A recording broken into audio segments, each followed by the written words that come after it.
So now we're going to talk about the grinder that you're going to use to grind your beans. Right here I have two variations of home espresso grinders.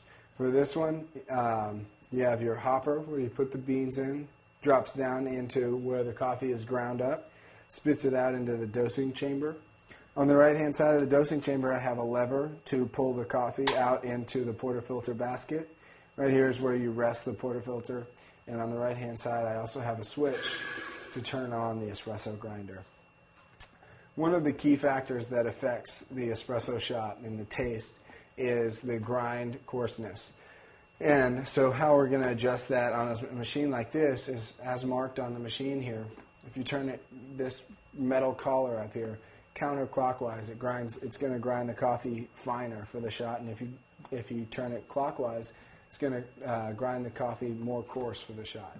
What you're doing when you do that is if you're grinding the coffee more coarse, you're going to create more resistance for the water to pass through during the extraction process. If the coffee is ground more fine, it's going to take longer for that espresso shot to pull. And if you are grinding your coffee more coarse, then it's going to take a whole lot less time for that water to pass through and brew the shot of espresso.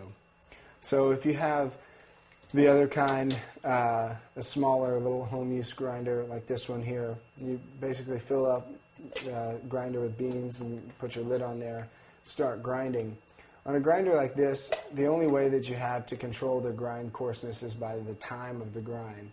So one of the guidelines I've heard for this is about grinding for about 20 seconds for the proper coarseness for espresso grinds. But basically, you're just going to pay attention and grind the coffee considerably finer than you would for your drip coffee at home. And so you're just going to keep the grind going for considerably longer than you normally would for drip coffee.